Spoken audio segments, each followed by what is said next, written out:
You got to treat your business like a business. If you treat your business like a side hustle, that's all it's ever going to be. And I think a lot of people are stuck there. They're stuck in that, well, I'm still got a full-time job. This is my side gig. For as long as you treat it that way, that's all it's ever going to be. If you just treat it as a side hustle, man, you're going to struggle. Welcome, everybody, to another episode of the Credit Repair Junkies podcast. Today, I'm joined by my good friend, Dave Burgio from Trifecta Credit Solutions, and we're going to have an awesome conversation that I hope is going to provide a tremendous amount of value to all our viewers and our listeners. Dave, thank you so much for joining me, brother. Bruce, thank you for having me, man. I greatly appreciate it. It's an honor. Awesome, man. So let's jump right in. I know that, this is all about credit repair. So how long have you been doing credit repair? How long have you been in the credit repair space?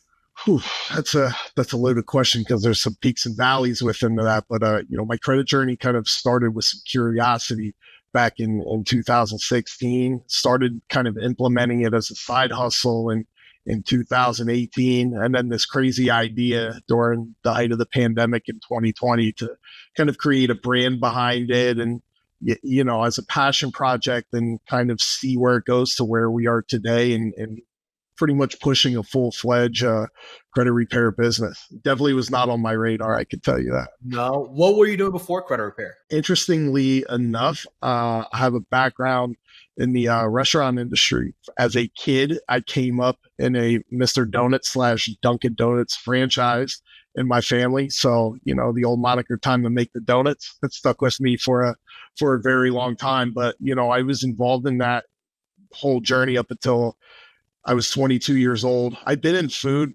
primarily my whole life in the food and service restaurant industry. I've owned my own restaurants. I worked at the same time, with my family in another restaurant. So I had two jobs at once for, the better half of 4 or 5 years. And I worked for that pizza shop for almost 18 years. Yeah. So credit definitely not on the radar compared to food, but it's just one of those things where the food industry, it's a lot different today than it was then. And credit kind of started at the same time, or that interest in it during that food journey, that restaurant journey.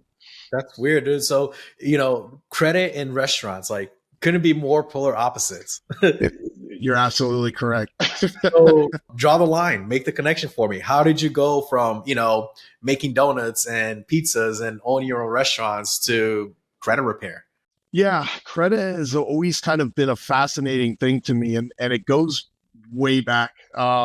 When I was in school, believe it or not, in the early 90s, I had one teacher say something to me that stuck with me my entire life, because in business, in the donut business, at least in my father's company, back then it was all cash. Credit cards weren't a thing. Even if they did take credit cards, it would probably be the old school way where you take the card, you put it on the carbon paper. Yep. Swipe it back and forth. Yeah. So I'm aging myself there a little bit, right? But no, he said one thing, that teacher said one thing that always stuck with me, that he said, look, if you get a credit card, you buy stuff, you pay it off in full. You don't treat it how they want you to treat it, with interest. And that stuck with me for a long time. So I always had this fascination behind it. So by the time I was 18, Discover Card sent me an offer as a happy birthday offer for a $500 credit card. And I took it. And every weekend at that time, when I was a senior in high school, I used to go out every weekend, out to dinner with my girlfriend at the time. I would pay at the restaurant with the credit card, wait till the statement came in the mail, and paid it off in full and started building my credit. This is before even online billing. This was before you even had the access to even know what your credit score was. So, we're talking 1999, and, more credit offers started coming in the mail. Fast forward to 2001, I bought my mother her first house, right, at 20 years old. Yeah, which was interesting. And then about a year later, I bought my first passion car and took out a car note. So I already had 3 pieces of credit before I was 21. And so I understood how the positive side worked on it. And then came some life-changing moments that happened. And then right before the real estate crash, I was working still in food, but kind of had my hand in some financial services at the time, and kind of got let go. Had some things happen with licensing. So I was out of a job. I was transitioning at the time before I opened my own place into financial services. So now I had a problem. I needed to kind of live off of credit. So all the stuff you're supposed to teach, life happens.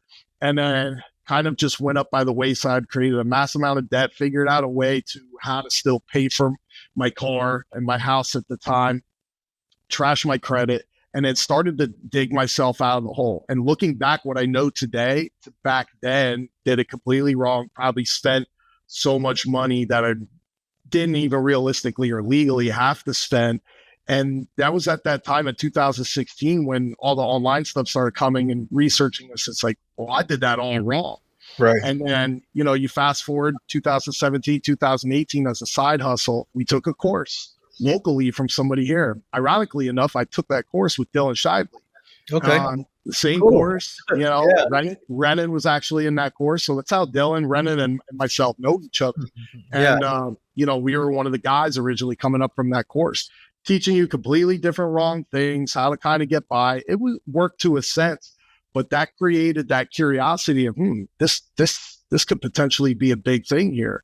And then, fast forward to where we are today, still as a passion project, but see the value. I didn't really see the value because we always treated this kind of as like a little hobby until we started becoming the mayor of our own town here. And it's like, hey, there's a serious need here. We should really be a force for good, take this serious, make this the main thing now, and just deliver what the people want, what they need. So it's amazing how that turned around. It's funny you say the mayor of your own town. Like that's something that we teach, right? Mayor of your town. And I can't take credit for that. That comes from a good buddy of mine, Jose Rodriguez up in New Jersey. Got credit, right? The credit dude. He mentioned that in one of the events that we were at, and it stuck with me, and it helped me build my business tremendously with just that being the mayor of your town. Definitely a great thing when you think about the community that surrounds you and your business. From your story, you talk about, you did all the right things until you couldn't. And I think that that's the story with a lot of people who struggle with bad credit is it's either because they are not educated enough on how it works or life happens, very never say never, right? But very rarely is somebody going to have bad credit simply because they want to have bad credit. Oh, I'm going to go take out all these credit cards and I'm going to charge them all up. And then I'm going to say, I'm not paying none of y'all. Screw it, right? Nobody really does. I mean, again, never say never. Not going to say nobody. I'm sure there's a few, people out there who want to game the system or play the system that way. But for the vast majority of times, that's not everybody's reality, right? Life happens, or you just don't know what you don't know. And now you find yourself with bad credit and you can't buy that house. You can't buy that dream car. You can't do the things that you go rent the apartment. It's like, can't give you the apartment. So it's an interesting industry that we're in because the type of clientele that we deal with, I think the number one thing that as credit repair business owners, we can do for a client better than fixing their credit is really educating them on what credit is, how it works, how to properly manage it, how to leverage it. A lot of credit repair companies, they stop at the fixing the credit part, right? Like, do you know when was the last time I bought a plane ticket? I don't even know because I fly first class with my family on points as many times as I possibly want to because I leverage good credit. You know what I'm saying? So a lot of people, they just want to fix their client's credit, but then they don't want to tell them, hey, here's how you can leverage your credit, right? And traveling is just one perk. There's so many others. How can you take your credit and invest it to make it work for you and make you more money? And a lot of credit repair companies, they stop at, I'll take the collection off, or I'll try, or the repossession, we'll work on that. That's great and dandy. But the best thing that we can do for our customers is really educate them. Look, we're going to help you fix your credit. But once your credit is fixed, here's what not to do so you don't find yourself working with me again, right? Here's what you do now with your good credit and how you can leverage it to put yourself in a better situation. And I know that in an area that you're in, it's a pretty relatively small town, right? No, not really. It's actually, I live in Easton, Pennsylvania. Our office is in Allentown, Pennsylvania. It's actually the third largest metropolitan area in Pennsylvania behind Philly and Pittsburgh. How close is TransUnion to you? Because I know TransUnion is out there, right? TransUnion is in Westchester, so it's probably about an hour from here. Okay. It's not that far at all. I'm gonna send you over there one of these days to look at some dispute letters. All right. Yeah, they'll probably throw me out right away. They'll smell me coming a mile away. But no, it's one of the fastest growing areas in the country, and going back to what you said about educating, I mean, that's kind of where we really started to say, hey, we can really make an impact here. There's nobody really doing what we're doing. And selfishly with us, like with other businesses we had at the time, and this was kind of, even with this brand, it was kind of taking a backseat. We were leveraging credit and other things. Amex is a beautiful thing. You're talking about first class. Well, we are involved in other businesses that, selling products, selling goods and services, and that side leveraging credit to obtain, wholesale goods and kind of, flipping that hamster wheel all the time, but it wasn't sustainable. And, so it's, you kind of get shiny object syndrome a little bit, but it always kept taking it back here. People always knew me from even as this, back in the side hustle days, and it still was growing organically at the time before we came here now. So it's when you start interacting with these people and doing seminars, like you said, the educating side, well, that turns into other things. It's not just personal credit or credit repair. It's also talking about how to leverage credit, the points, right? The cash back and so forth. And then it starts becoming bigger than that. Then it starts to become on the business side. Okay, well, how do you manage personal? How do I leverage business credit, right? How do I do these things for my company? And you're like, whoa, how do I get funding? So it started to open up these bigger doors. Hey, how do I get you to speak at my event? Hey, how can I? And it's kind of mind blowing, to sit here and actually think about it. And in our area, between the three cities here, and the outside area, there's almost 1 million people here, believe it or not. So it's kind of like the forgotten area, so, and it's growing fast with its proximity to New York and Philly. And there is a very serious need here just with the Spanish demographic that's here. Allentown is 56% almost. So they're the majority, so it's a very unique area, and we have a very unique opportunity here to lead that forefront. So that's kind of where we are today with it. Yeah. So why credit repair? There's a lot of other things that you could have done. Why did you land on credit repair? I think the more I dove into it, and with my own story being on both sides, and it's just one of those journeys to where, maybe this might sound hokey to people, maybe not, doesn't matter. I don't care. I think it's overall what I was led and called to do, right? Hey, educate here. Hey, be passionate here. Hey, help this person be a first-time home buyer. Help this person obtain solar. Help this person refinance or get a brand new car that they never had, that they're spending the same amount on some crazy interest rate for a jalopy, right? I truly believe it was a call. So it's one of those things where the more you dove deep, the more I learn and continue to learn. There's nobody here. So if not me, then who else? I like that. That's good, man. So you're driven by a passion behind it that goes beyond money, right? Yeah. And I think that all the episodes that we record here, and I talk to a lot of these credit repair business owners, the one thing that every successful credit repair business owner has in common is that the money is secondary to the client. If you really prioritize helping the customer, the money is just a byproduct of that. If you focus on the money and you leave the customer, on the back burner of that, you're going to have a very tough time building a sustainable business. I'm not saying you're not going to make money. You'll probably make money, but it's not going to be sustainable. It's not going to have longevity to it, right? When you put the client first and their needs first and you worry about the money, that's going to come regardless because you're doing a good service for the customer. People tell me all the time, well, how do you grow a credit repair company? The name of the game in the credit repair business to grow a large company isn't enrolling more customers. I mean, it is, that's part of it. But the major thing is not bringing on new customers, it's keeping the one that you have, right? So if you're enrolling 100 customers a month, but you have 150 customers canceling every month, you're going backwards. Right? So you got to keep and maintain the customers that you have while adding new ones. And the way that you keep your credit repair customers is by providing good customer service. And it's impossible to provide good customer service if you're not putting the customer first. If you're putting their money first, you're not going to provide the best customer service, right? So there's a key. You want to grow your credit repair business, provide great customer service. The money is just going to be a byproduct of that. So when you guys launched Trifecta, when did it go from like a side hustle to, okay, I'm going to do this thing the right way? And what was that journey like? How did you transition into side hustle to full time? And even how did you learn to actually grow the business as a breathing thing? Yeah, I mean, that's an interesting question because we always looked at it with the three of us, three partners. We all have different backgrounds. We have different things we're involved in. I'm the face of the brand, obviously, because credit is my passion. That's the strong suit with everything. Brad, sales and leadership.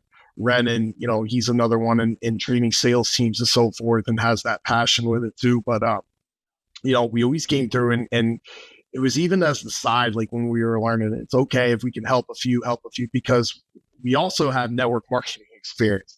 So, it's, hey, like, you get here, you buy, sell, maybe help a couple people on a team member duplicate that same thing. So it's kind of always like, if it's on the side, we have the main thing here. And then I honestly didn't really know how to kind of transition into a full-fledged business because it really wasn't on my radar. I'm used to the food industry, the brick and mortar kind of restaurateur stuff with that. You can't serve food through the internet. I can't give you a cup of coffee through the Wi-Fi. So Right. and you're only limited to like about a 5-mile radius. So you're taking that style of mentality, and you have to unwire all that in your brain to kind of convert all that to here. So because they are completely different. I like this better because you do have the accessibility to help more people, right? Food just didn't fulfill on that. But I think that time where it really said, hey, to change this into a full-fledged business, we got out fast. We treated it kind of like a network marketing business. And then when you don't have systems in place, when you don't have structure or SOP or the right tools, you can fly really quick in one direction, but you can fly really quick in another direction. And I think we learned that, pretty quickly.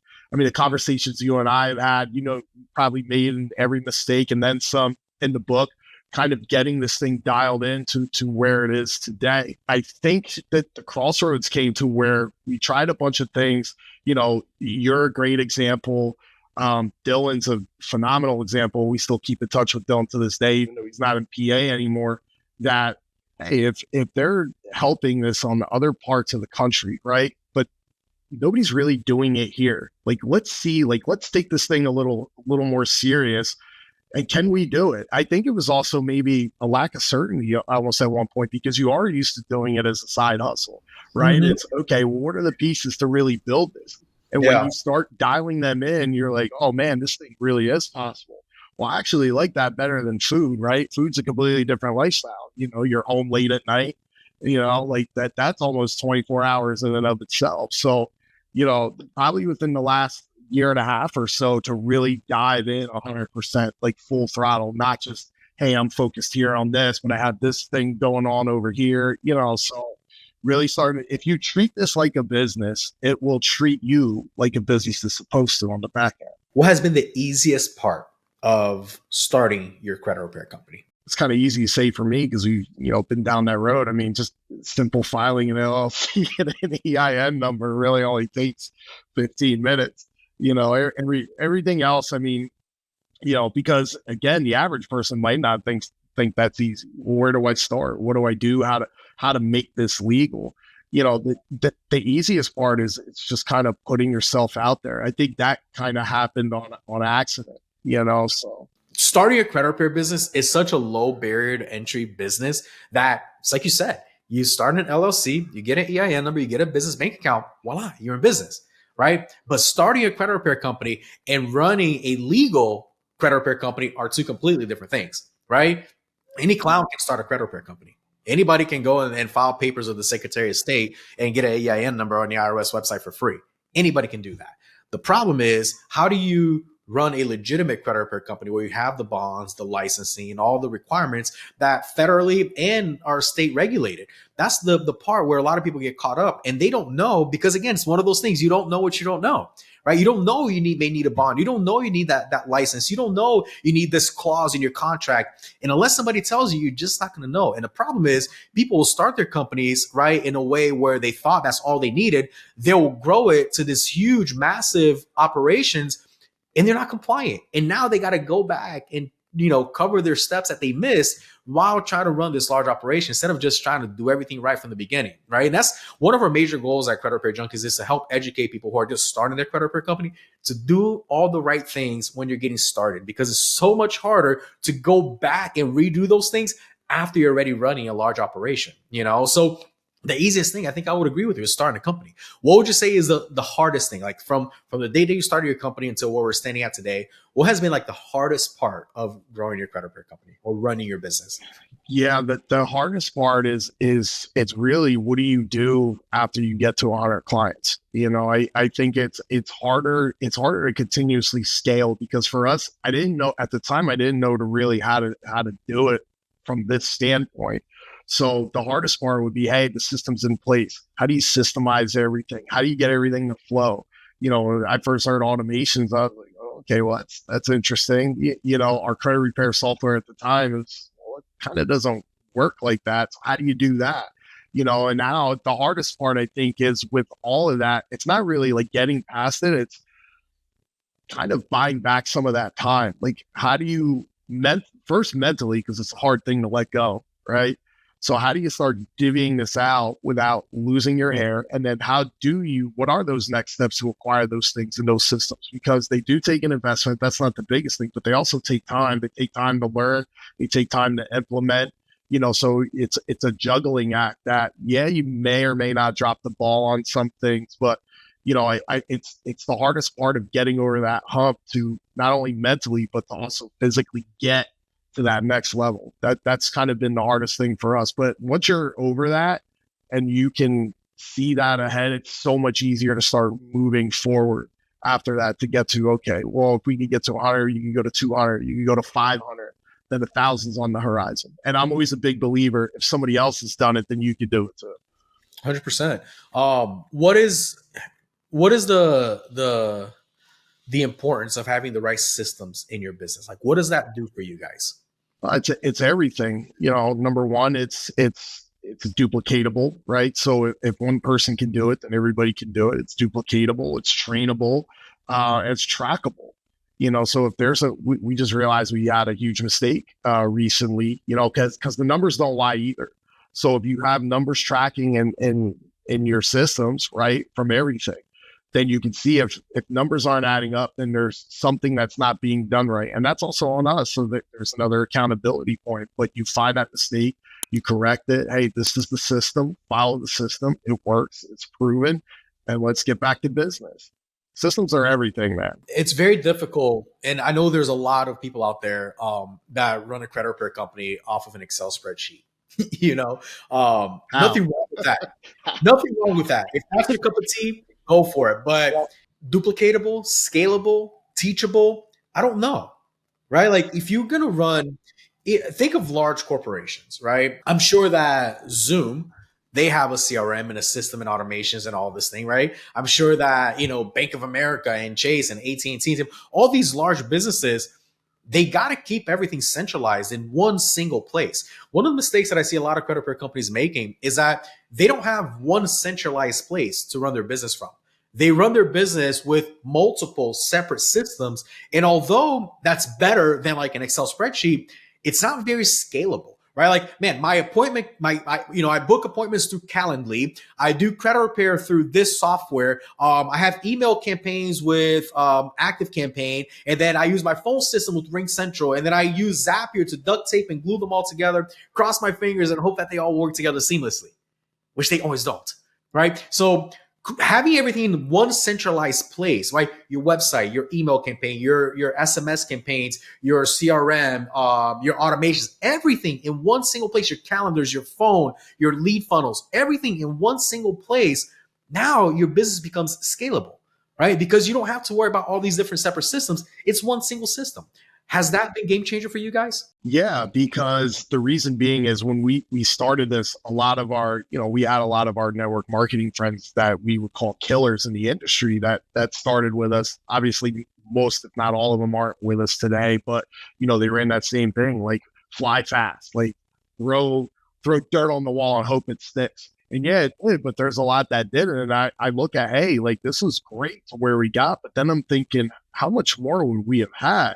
It's okay. You have a disputing software and then you're like trying to communicate back and forth. You're writing down notes in 30 different notebooks. Hey, can you call this person? They send me an email, but they're meant to talk to you. It's the definition of organized chaos, or actually more or less disorganized chaos, because we thought it was organized, but it really wasn't. And, having all those tools in place, CRM, phone, automated emails, texting, even some stuff with AI now, like those things are a big deal. And it's as hard as it was to convert that. You got to remember, as I aged myself earlier, coming from a cash business, so you're taking 90s and 2000s business mentality that would get absolutely slaughtered in today's business world. So that's the biggest, like for me, that hurdle to come over. It's like, we can't work like that anymore because every other business is working. You're going to get hammered by the competition. Like that's the way it is. The systems, having the right systems, and when you have everything in one place, it help you know your numbers, Yeah. right? And there's a terminology in business called KPIs, your key performance indicators. This number, the KPIs, tells you not where you are, but where you're headed, right? It's your key performance indicators. Meaning, if I know I got 30 leads this week, then I can estimate how many sales I'm going to get next week. But if I don't know how many leads I got this week, I have no idea how many sales I'm going to get next week. Right. And if I got 20 sales this week, then I know how much money I could expect to get next month. And if you don't have a system that keeps your numbers, right? If it's that disorganized chaos. Oh, I know I got 20 sales. Okay, great. But how does that translate into a KPI into your business? And how do you even know about it? Are you aware of it? Right. So having the right systems in place not only helps you organize everything, but it also helps you kind of know where your business is headed, right? And then you have lagging indicators and you have leading indicators, right? Leading indicators are those things like those KPIs. Lagging indicators are things like, man, this is happening now. We didn't catch on to it quick enough. How do we fix it? If you're not aware of these things on a daily basis in your business, you're going to have a really tough time growing a business that's sustainable because in all of a sudden you could just poof, the rug gets pulled from underneath you and you didn't even see it coming, right?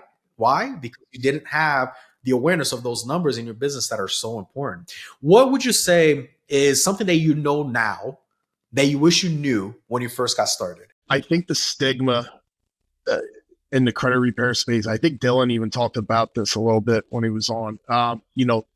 There's more friends in this industry than enemies than you think. Well, one of the things I learned now that I should have learned, and I didn't even implement it when I'm still in the food industry, was, bury the ego and ask for help when you need it. You know, get around people in this industry. You always say that the best investment you'll make is in yourself. Yeah, that's true. But I believe in any industry, find that mentor that's in your industry, right? Lean on them, invest into them, because they were in that same position at one time.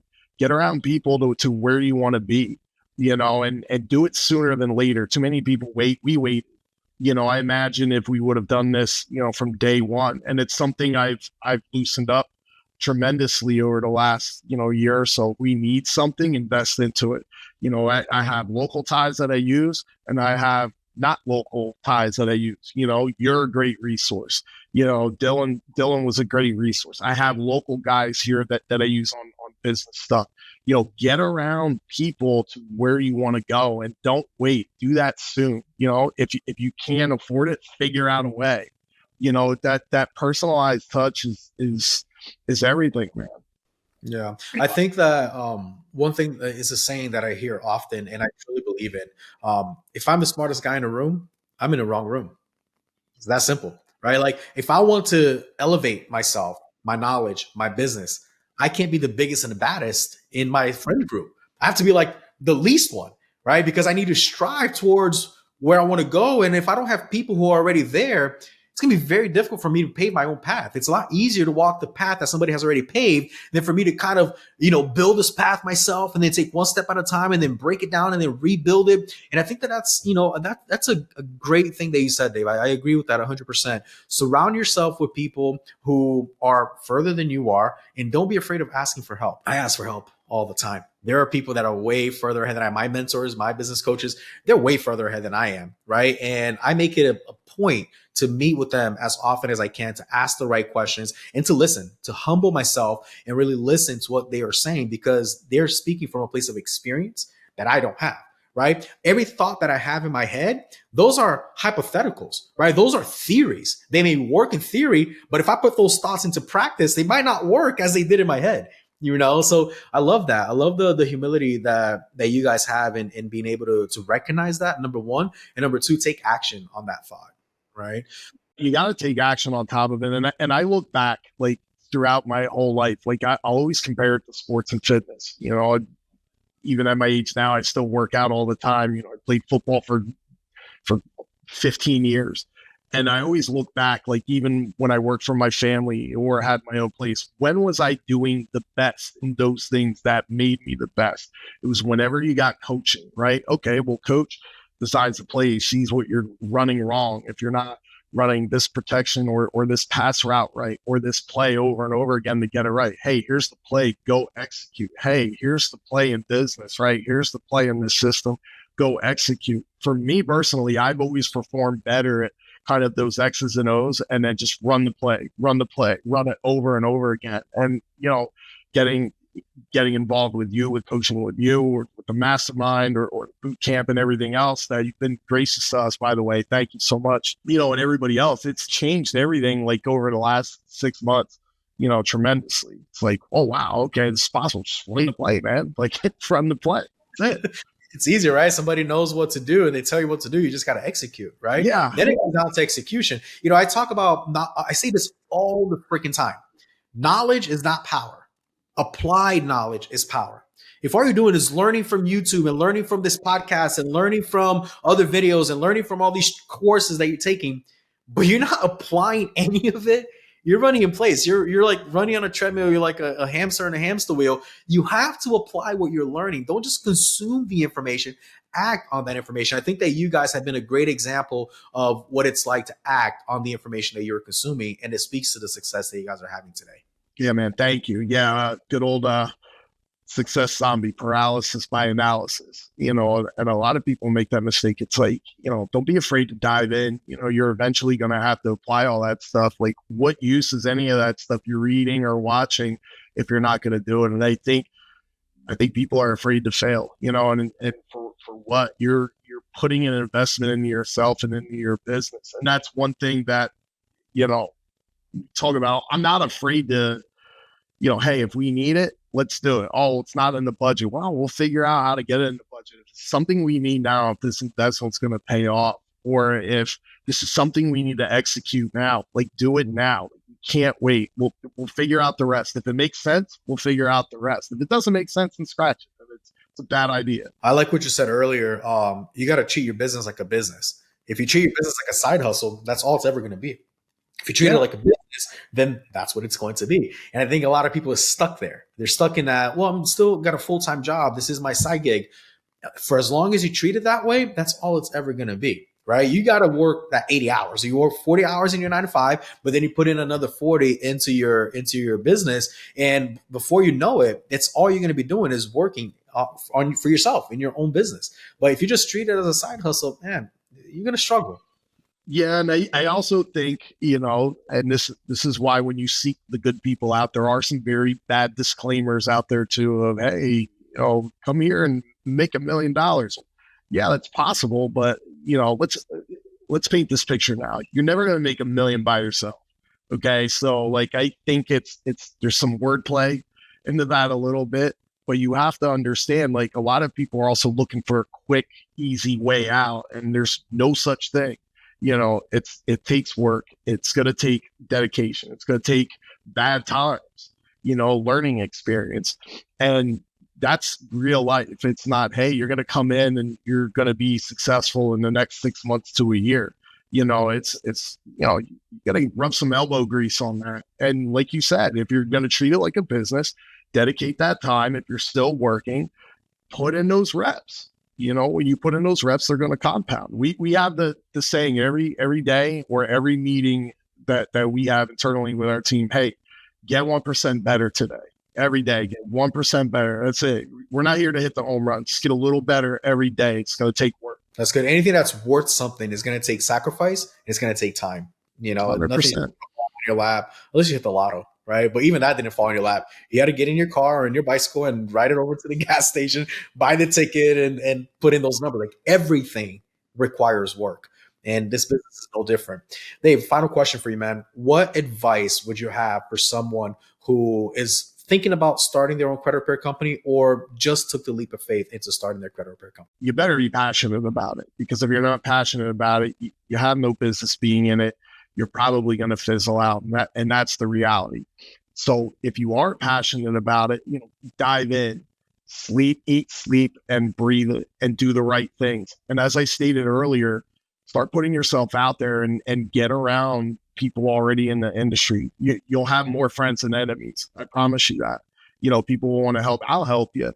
Bruce will help you. Ask for help. I'm telling you, that's the biggest accelerator, is just to get around people in the industry and then learn from them. Continuously be a student of the game too. It's not just come in, hey, this is how it's going to work for the next 10, 20, 30 years. No, things are going to change. Things are going to evolve. You're either growing or you're dying.